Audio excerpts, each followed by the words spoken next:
adanya kerugian keuangan negara sebesar 300,003 triliun.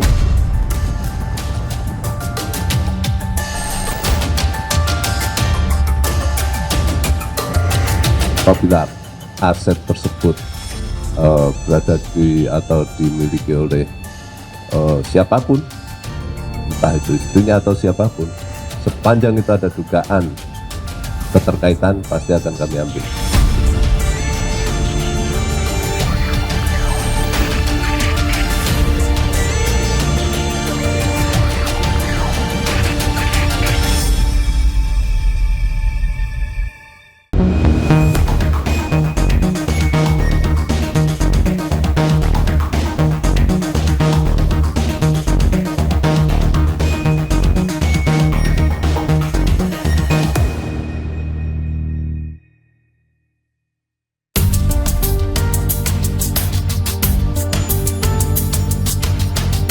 Aktris Sandra Dewi menjalani pemeriksaan di Kejaksaan Agung pada 4 April lalu, usai suaminya Harvey Muiz ditetapkan sebagai tersangka 8 hari sebelumnya atas kasus dugaan korupsi tata niaga komoditas timah. Tiba di Kejagung pukul 9.30 pagi, Sandra Dewi didampingi oleh 2 kuasa hukumnya. Tampil santai dengan terus mengumbar senyum, Sandra Dewi juga sempat memberikan simbol hati kepada awak media. Sandra Dewi diperiksa sebagai saksi untuk mendalami rekening Harvey Muiz yang sebelumnya telah diblokir oleh penyidik. Dalam rangka untuk memilah ya, mana yang diduga ada kaitannya dengan tindak pidana yang diduga dilakukan oleh saudara HM dan mana yang tidak terkait, sehingga diharapkan kita tidak melakukan tindakan kesalahan dalam penyitaan.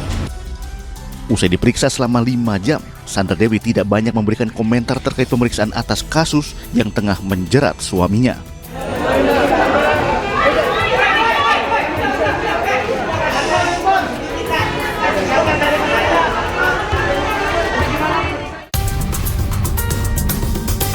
Sebelumnya pada Rabu 27 Maret lalu, Kejaksaan Agung menetapkan suami Sandra Dewi, Harvey Muiz, sebagai tersangka dalam kasus korupsi tata niaga komoditas timah, wilayah izin usaha pertambangan PT Timah Tbk tahun 2015 hingga 2022. Usai menjalani pemeriksaan sebagai saksi di Kejagung, Harvey keluar dengan mengenakan rompi pink, khas tahanan Kejagung dengan tangan terborgol, digiring memasuki mobil tahanan. Harvey Muiz selaku perwakilan PT Refinet Bangkatin atau RBT berperan melobi beberapa smelter di kawasan izin usaha pertambangan PT Timah untuk mengakomodasi pertambangan liar. Harvey memfasilitasi pertambangan liar tersebut dengan sewa menyewa alat peleburan timah. Adapun kasus posisi dalam perkara ini bahwa sekira tahun 2018 sampai dengan 2019 saudara tersangka HM ini menghubungi Direktur Utama PT Timah, yaitu saudara MRPT atau saudara RS alias saudara RS, dalam rangka untuk mengakomodir kegiatan pertambangan liar di wilayah IUP PT Timah. Setelah dilakukan beberapa kali pertemuan, akhirnya disepakati bahwa kegiatan akomodir pertambangan liar tersebut akhirnya di-cover dengan kegiatan sewa menyewa peralatan processing peleburan timah, yang selanjutnya tersangka HM ini menghubungi beberapa smelter.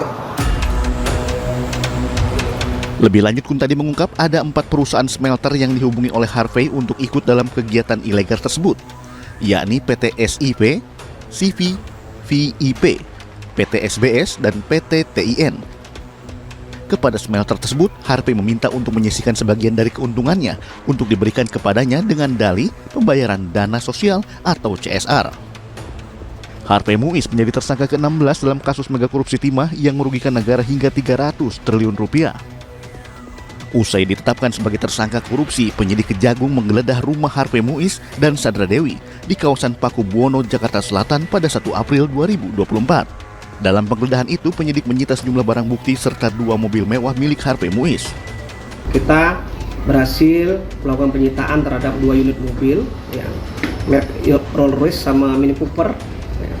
Kemudian kita juga melakukan penyitaan terhadap beberapa dokumen berupa surat-surat, termasuk dokumen barang bukti elektronik, CCTV, komputer dan sebagainya, dan barang-barang berharga yang tidak bisa kita sebutkan pada hari ini karena masih dalam verifikasi teman-teman penyidik. Mobil mewah Rolls Royce asal pabrikan Inggris ini merupakan hadiah ulang tahun ke-40 Sandra Dewi yang diberikan sang suami Harvey Muiz pada Agustus 2023 lalu. Mobil dengan plat sesuai inisial Sandra Dewi tersebut ditaksir seharga 18 hingga 25 miliar rupiah. Penyitaan aset suami Sandra Dewi terus dilakukan seiring perkembangan penyidikan. Terbaru pada Kamis 25 April lalu, Kejagung kembali menyita 3 mobil mewah milik Harvey Muiz. Salah satunya mobil sport merek Ferrari berwarna merah. Hingga kini sudah ada 7 mobil mewah Harvey yang telah disita oleh Kejagung. Kegiatan penelusuran aset yang kami lakukan terhadap aset-aset milik HM, dan tentu saja sepanjang alirannya menyangkut ada indikasi keterlibatan atau ada kaitannya, pasti akan kami lakukan penyitaan. Tidak hanya apabila aset tersebut berada di atau dimiliki oleh siapapun, entah itu istrinya atau siapapun, sepanjang itu ada dugaan keterkaitan pasti akan kami ambil. Pengusaha tambang yang lahir pada 30 November tahun 1985 silam mulai dikenal publik saat menikahi aktris Sandra Dewi pada November 2016. Pernikahan keduanya menarik perhatian publik lantaran digelar di Disneyland Tokyo, Jepang, dan diperkirakan menelan biaya hingga miliaran rupiah. Memiliki kekayaan yang melimpah membuat Sandra Dewi dan Harvey Muiz hidup dengan bergelimang kemewahan. Mulai dari rumah mewah, mobil, pakaian, hingga tas bermerek yang memiliki harga fantastis. Selain di dalam negeri, Harvey Muiz dan Sandra Dewi juga memiliki hunian mewah di Australia. Keduanya juga sering pergi liburan ke luar negeri mulai dari Prancis, Italia, dan banyak negara lainnya. Kekayaan Harvey Muiz juga diperlihatkan saat ia menghadiahi jet pribadi kepada anak pertamanya sebagai hadiah ulang tahun kedua. Tak tanggung-tanggung, harga jet pribadi tersebut ditaksir mencapai 270 miliar rupiah. Pemberian jet pribadi kepada sang anak di tahun 2022 tersebut bahkan sempat mendapatkan sindiran dari Menteri Keuangan Sri Mulyani. Karena sekarang ini ada juga kan di media sosial anak-anak yang baru umurnya 2 tahun udah dikasih hadiah pesawat, bukan pesawat-pesawatan ya, pesawat beneran sama orang tuanya. Jadi memang di Indonesia kan ada yang crazy rich. Tak hanya menyeret suami Sandra Dewi, kasus korupsi tata niaga komoditas timah wilayah izin usaha pertambangan PT Timah Tbk tahun 2015 hingga 2022 juga menyeret sosialita yang dijuluki Crazy Rich Pantai Indah Kapuk, Helena Lim. Apa peran Helena Lim dalam kasus ini? Selengkapnya hanya di iNewsFile sesaat lagi.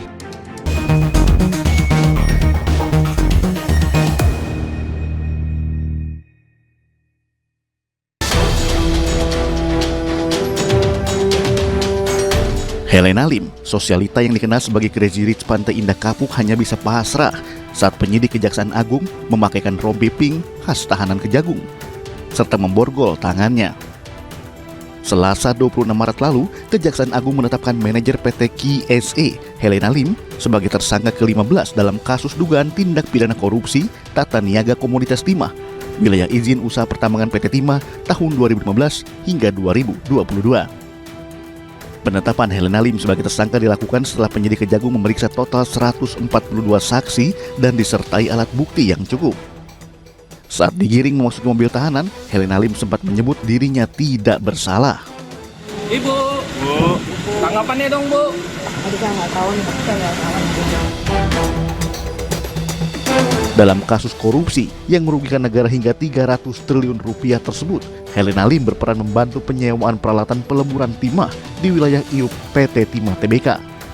yang bersangkutan selaku manajer PT GSE diduga kuat telah memberikan bantuan mengelola hasil tindak pidana kerjasama penyewaan peralatan processing peleburan timah, di mana yang bersangkutan memberikan sarana dan prasarana melalui PT GSE untuk kepentingan dan keuntungan yang bersangkutan dan para tersangka yang lain, ya, dengan dalih dalam rangka untuk penyaluran CSR, dana CSR. Sebelum ditetapkan sebagai tersangka, penyidik Kejagung telah menggeledah rumah Helena Lim di kawasan Pantai Indah Kapuk, serta kantor PT GSE dan PT SD. Penggeledahan tersebut dilakukan pada tanggal 6 hingga 8 Maret 2024. Saat menggeledah rumah mewah milik Helena Lim, penyidik menemukan brankas yang berisi 2 bungkusan amplop coklat serta perhiasan. Penggeledahan ini dilakukan untuk menyelidiki aliran dana terkait kasus korupsi tata niaga komoditas timah yang diduga kuat mengalir ke sejumlah pihak, termasuk para Crazy Rich. Dari hasil penggeledahan kantor serta rumah Helena Lim, penyidik menyita barang bukti elektronik, serta dokumen terkait perhiasan, uang tunai sebesar 10 miliar rupiah, serta 2 juta dolar Singapura. Total, uang milik Crazy Rich Peak yang disita Kejagung tersebut mencapai 33,3 miliar rupiah. Helena Lim merupakan seorang pengusaha sekaligus penyanyi kelahiran 19 November 1976. Dikenal sebagai sosialita sekaligus Crazy Rich, Helena Lim kerap memamerkan kemewahannya di media sosial. Kekayaan Helena Lim yang paling disorot ialah rumah mewah berlantai 3 dengan luas mencapai 1000 meter persegi di kawasan elit Pantai Indah Kapuk. Rumah bergaya klasik modern tersebut memiliki fasilitas lengkap dengan interior mewah di setiap sudutnya. Helena Lim memiliki sejumlah koleksi tas branded hingga mobil mewah dengan harga fantastis. Dalam unggahan video YouTube Boy William tahun 2021 lalu, Helena Lim sempat menceritakan masa lalunya yang bukan berasal dari keluarga kaya. Ia mengaku bisa membangun rumah mewah tersebut dengan bekerja keras. What do you do? Gitu, bisa punya ini semua. Lo tadi bilang ke gua lu bukan siapa-siapa dulunya kan? Bukan. How do you manage to get all this? What do you do? Work hard. Aku tuh umur 12 udah gak punya bapak. Ya bapakku juga bukan ninggalin harta, apa-apa semua nggak ada apa-apa, rumah kecil gitu doang. So my mom work untuk gue punya uang sekolah doang. Buat sampai SMA, kuliah gue kerja sendiri. Gue pernah kerja di bank, gue pernah kerja di company kayu, export yang gede lumayan. Terus gue pernah kerja di beberapa perusahaan juga sih. Jadi sekretaris udah, marketing udah, BM udah gue alamin semua boy. Ada kesempatan apa aja gue lakuin. Namun siapa sangka kemewahan yang kerap dipamerkan sang Crazy Rich ini ternyata sebagian hasil dari penjara timah negara. Kasus korupsi tata niaga komoditas timah wilayah izin usaha pertambangan PT Timah tahun 2015 sampai 2022 langsung menyita perhatian publik. Tak hanya karena menyeret sosok suami artis Sandra Dewi, Harvey Muiz dan Crazy Rich Peak, Helena Lim, angka kerugian negara yang mencapai 300 triliun rupiah pun turut menjadi sorotan. Angka 300 triliun rupiah menjadi sejarah korupsi terbesar di Indonesia. Rabu 29 Mei 2024 lalu, Kejaksaan Agung mengumumkan secara resmi hasil audit dari perkara korupsi tata niaga komoditas timah di PT Timah Tbk periode 2015-2022. Sebelumnya kerugian negara ditaksir 271 triliun rupiah, sementara itu hasil final dari audit Badan Pengawas Keuangan dan Pembangunan atau BPKP mencapai 300 triliun rupiah. Selain itu, angka kerugian negara tersebut merupakan hasil final, bukan lagi potensi. Adanya kerugian keuangan negara sebesar 300,003 triliun. Berupa apa saja? Yang pertama adalah kemahalan harga sewa smelter oleh PT Timah sebesar 2,285 triliun. Yang kedua adalah pembayaran biji timah ilegal oleh PT Timah kepada mitra tambang PT Timah sebesar 26,649 triliun. Kemudian yang ketiga adalah kerugian keuangan negara karena kerusakan lingkungan yang dihitung oleh Prof. Bambang ini sebesar 271,069 triliun.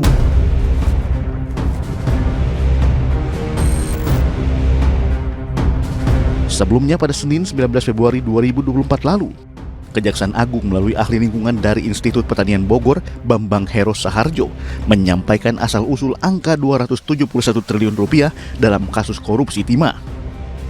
Berdasarkan pemantauan di lapangan dan analisis satelit yang dilakukan, Bambang mengungkap kerusakan lingkungan di wilayah Bangka Belitung akibat penambangan timah ilegal kian parah. Aktivitas pertambangan tak hanya dibuka di wilayah izin usaha pertambangan PT Timah, namun banyak yang dibuka di luar kawasan tersebut, termasuk kawasan hutan. Total luas galian tambang timah di Provinsi Bangka Belitung lebih dari 170 juta hektar area. Namun luas galian yang memiliki izin usaha pertambangan hanya sekitar 88 juta hektar area. Sedangkan sisanya 81 juta hektar area tidak memiliki izin usaha pertambangan. Maka kerugian ekologisnya, baik yang terjadi di kawasan hutan maupun non-kawasan hutan, itu adalah 183,7 triliun. Ekonomi lingkungannya, ya, perusakan dan sebagainya tadi, 74,479 triliun.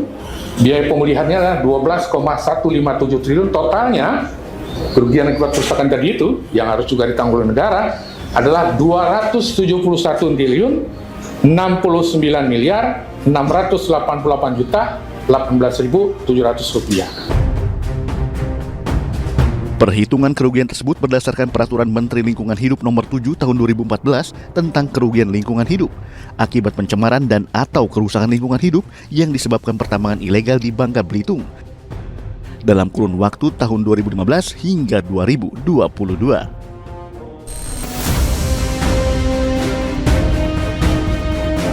Selain suami Sandra Dewi dan Helena Lim, Kejagung telah menetapkan belasan tersangka lainnya dalam kasus korupsi timah.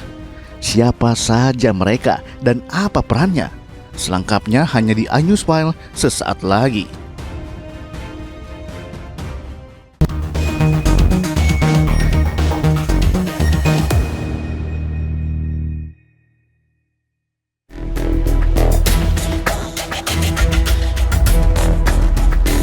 Rabu, 29 Mei 2024, Kejaksaan Agung kembali menetapkan satu tersangka baru dalam kasus dugaan korupsi PT Timah periode 2015-2022.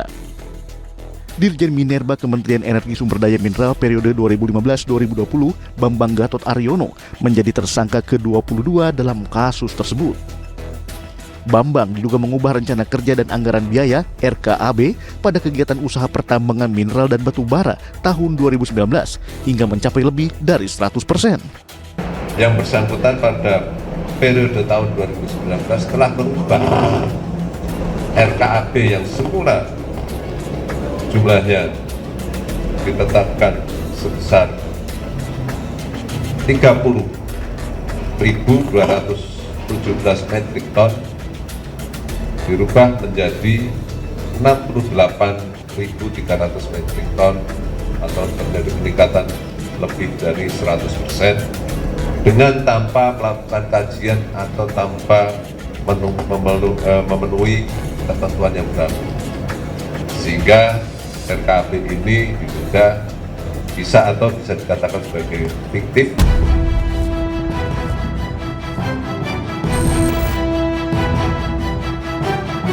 Sebelumnya pada Jumat 26 April lalu, Kejaksaan Agung juga telah menetapkan 5 tersangka lainnya.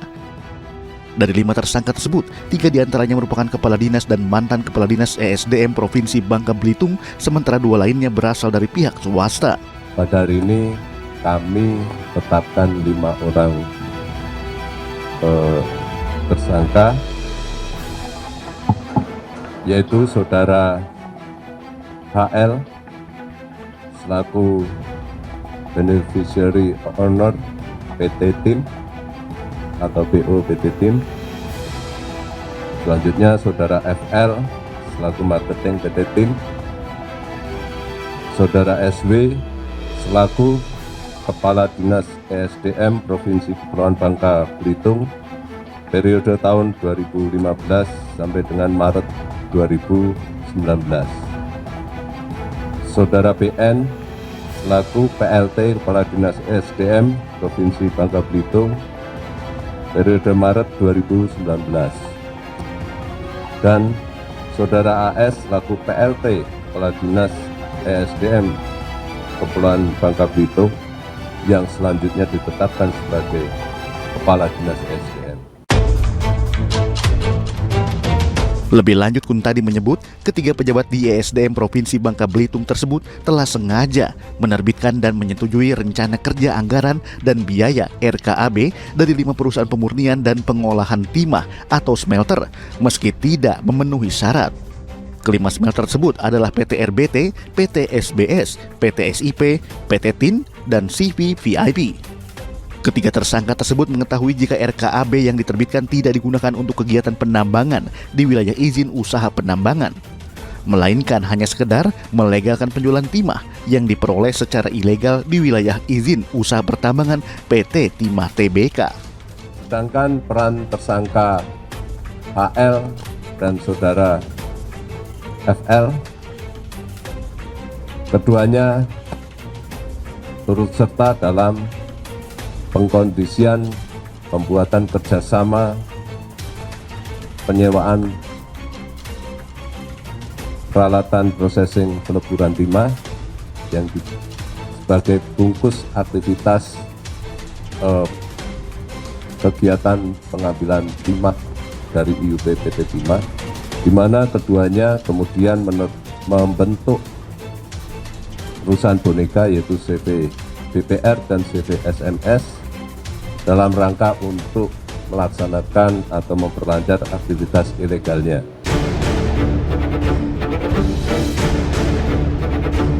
Dalam penetapan 5 tersangka tersebut, nama Henry Lee menjadi sorotan. Pasalnya, Henry Lee merupakan pemilik perusahaan penerbangan PT Sriwijaya Air. Meski telah ditetapkan sebagai tersangka, namun hingga kini bos Sriwijaya Air belum juga ditahan. Kita sudah melayangkan panggilan 2 kali. Ya, mengenai kondisi yang bersangkutan kami belum tahu.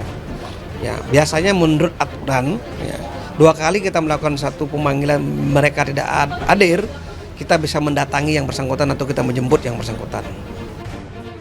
Hingga awal Juni 2024, total sudah ada 22 orang tersangka dalam kasus korupsi tata niaga komoditas timah, wilayah izin usaha pertambangan PT Timah Tbk tahun 2015 sampai 2022.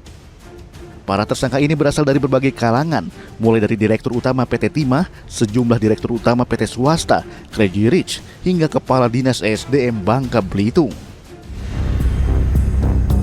Kejagung mengungkap, perkara dugaan korupsi timah bermula pada tahun 2018 lalu, ketika Direktur Operasional PT Timah saat itu bersama Direktur Utama PT Timah dan Direktur Keuangan PT Timah menyadari jika pasokan biji timah yang dihasilkan lebih sedikit dibandingkan perusahaan smelter swasta lainnya. Hal tersebut karena masifnya penambangan liar yang dilakukan di wilayah IUP PT Timah Tbk.